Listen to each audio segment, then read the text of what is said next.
Today we're taking the engine from this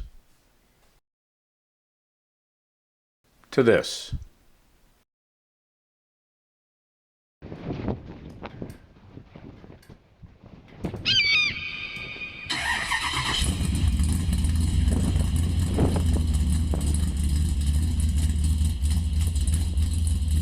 Okay, narration slideshow. Block prep. Thread the oil galleys for plugs. Always do that for every engine. I also clearance that top of the cylinder head area there because gaskets usually have a block that area for oil drain back. So I smooth all the sharp edges. You'll see some spots. Doug Rippie Motorsports has already done some of the area, but like right there, there's always a blockage for aftermarket gaskets for oil drain back. Those have already been smoothed by Doug Rippie Motorsports. This is a rebuild previously done by Rippie Motorsports. But I take the sharp edges on the sides of the block. I smooth them out. The oil pan rails got smoothed out. I enlarged that oil galley hole there for the rear main cap. Rippie already did those. I touched them up. So the block is all dirty, and it's already been clearanced by Rippie. It's already been a 383, so right now it's getting rebuilt. It's just the same crankshaft and brand new rods and pistons. So after this, it's going to get a thorough washing. You can see the threaded oil galleys right there. So a thorough washing with really hot water. I have an outdoor tap straight to my hot water. So it'll be soap and water, a pressure washer, hot water. Okay, those lifter boards, they got a slight hone, basically to like knock the rust off.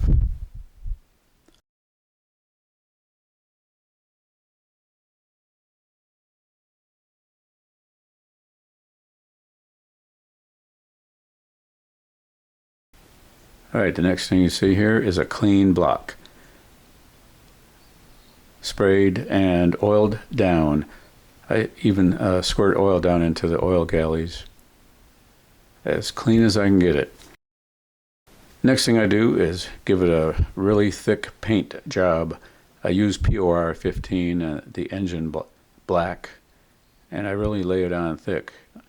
Everyone has their own techniques, and I prefer this way.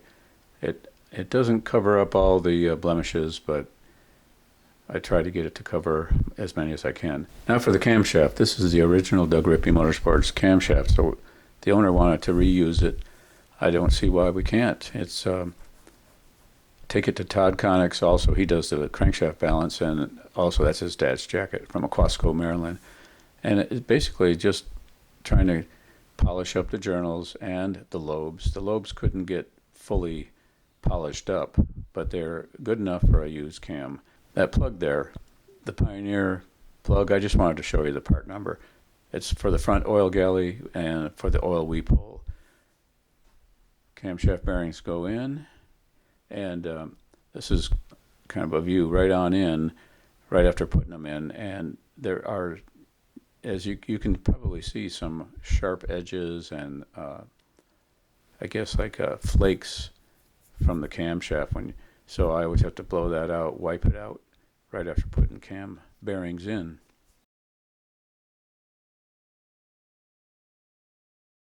Okay, now that's a picture of the steel ball that goes in the oil galley. It separates the oil filter. So if you don't put that ball in, the oil filter is going to get no oil. Getting ready to measure for main bearing clearance, and I have an assortment of King main bearings. It ended up like taking standard size, because the crankshaft is from Cali's. It's a performance, and it's been polished. And in the thrust, the number 5 needed an X and a standard, so a mix of that, and that gives me the clearance I wanted for the number 5. But number 1, 2, 3, 4, they all had clearance that I prefer, 0.002 to 0.0025 for 1, 2, 3, 4. So they took just a standard King main bearing. It looks like it was 35 thou for the rear main. I could see from the video there, and that was a mix of a 0 and an X. Okay, this is an engine assembly, a little summary here. This engine, we're going to call it number 129. It's a rebuild of a Doug Rippie Motorsports engine. A previous shop had begun the rebuild and had the block honed and bored and honed, but it sat around and it got rust, so it got rehoned. The previous shop had the crank. I guess it might have even been balanced, but they really didn't have a rods piston combo. Anyway, this got polished and balanced by Todd Connick, and I've already installed it and did the bearing clearances. You'll see that in this video. And it was balanced to these rods, the Kelly's Comstar and the Molly pistons, Molly flat top for a 383. So with pictures and narration, I'm going to assemble those, put them together, install in the engine block. That'll be after ring filing, file to fit rings, ERE-383 number 129. Doug Rippie Motorsports rebuild. Okay, that's the Camshaft rods. Now that's right out of the box, nice and clean right out of the box. They just have a little bit of, I guess, package oiling, so I wash them anyway with a clean parts washer, and they look exactly the same after the parts washing. Anyway, comparison of the old piston and piston pin and rod. Old as in what the previous combo was. That's a really nice Oliver billet rod. And Camshaft rods going in place of it, and that's the new piston, and that's the old piston. The new piston has thinner rings, and it's a lot lighter. And here is my go, no-go test to see if the pin fits well. I just do it by feel. Yeah, you get the idea. All right, so each piston gets a visual to see if, like, the ring lands were not dented in manufacture or in packaging or in mishandling by me. And I'm going to just show you here real quick the assembly. It's going to go in like a times 500 to 1,000 speed. And I'm going to just take it at the very last one. I'll put it at real speed. You can see the, I guess, the techniques, the tooling and the techniques. Now, don't be, don't be making snide comments about like that hammer there. Molly themselves say that when you're using those circlips or those clips there, they need to be tapped in like that to be seated well. So that's my technique.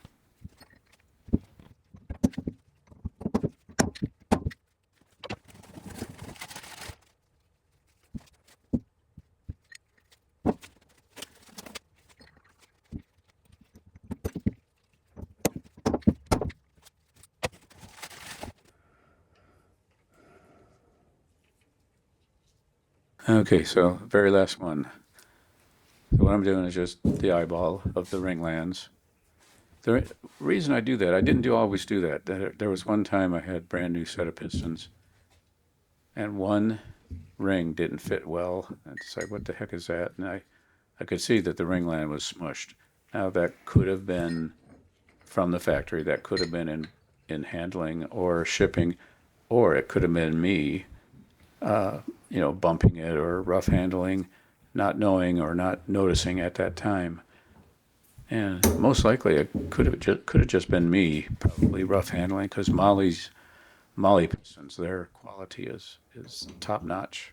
So I wouldn't expect it would have left the factory like that. So I had that nice tool there that puts the ring in for me, and then there's my gentle tap to make sure the pin and the circlip are seated real nice. That's the last piston. It goes in my rack right there. That's just my organizing rack. So the next thing we're going to do is file fit the rings.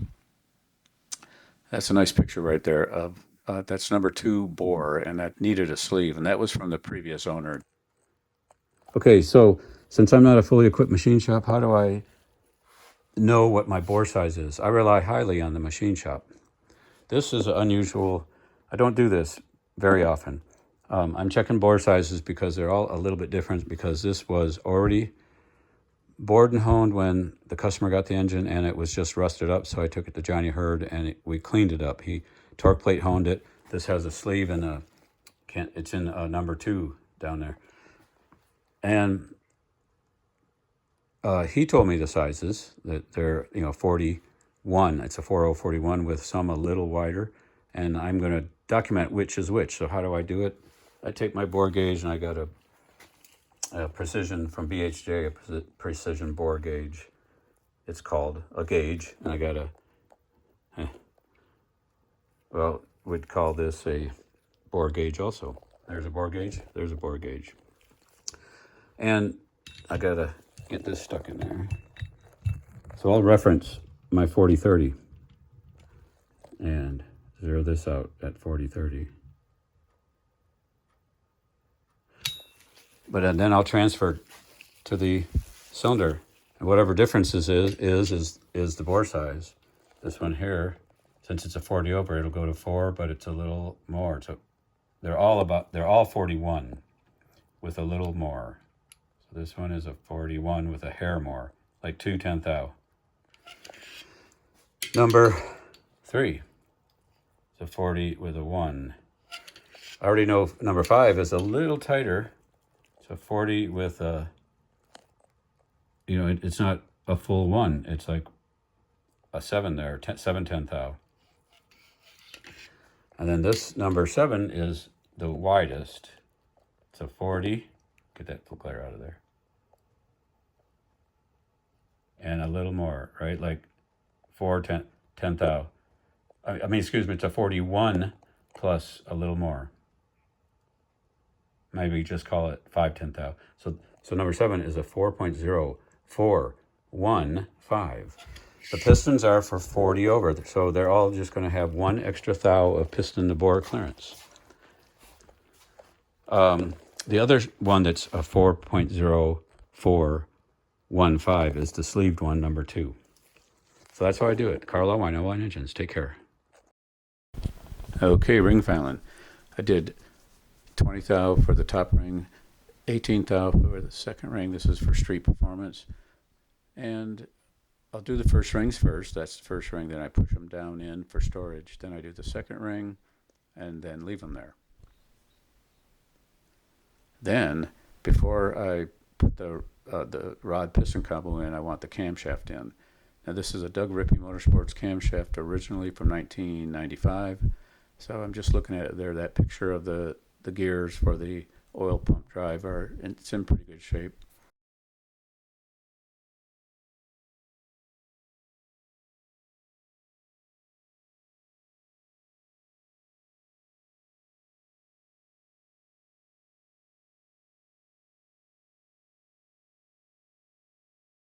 Okay, so the timing set's on.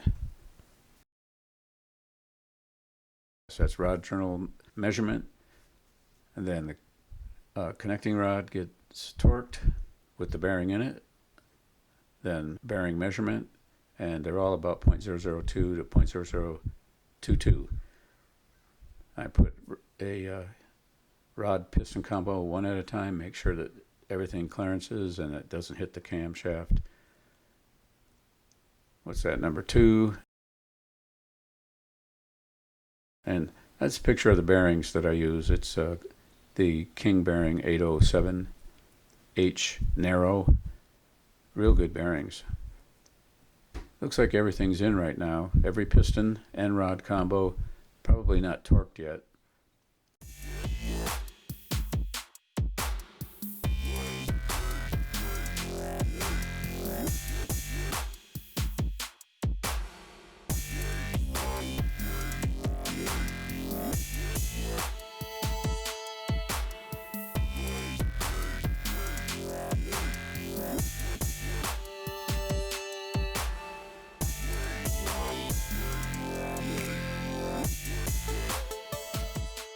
Now with that feeler gauge to support the pair of rods, I'll torque the connector rod bolts to 75 foot-pounds, which is 0.005 stretch.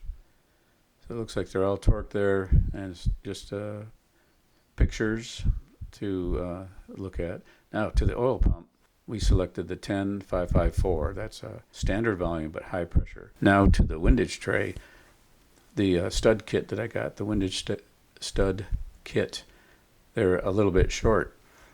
So I pressed and couldn't really get clearance, so I ended up having to heat and make it a little softer, and I could press it out a little more.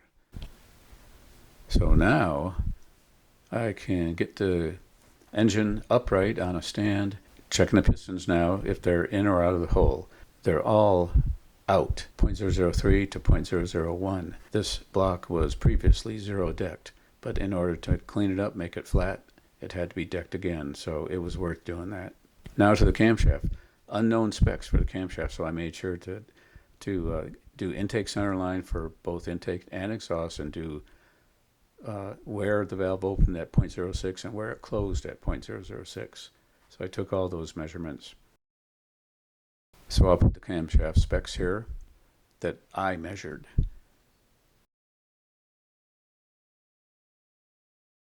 The timing set, I put those bolts in, but you'll see later that I have to take those out and put the EFI connection cam reluctor.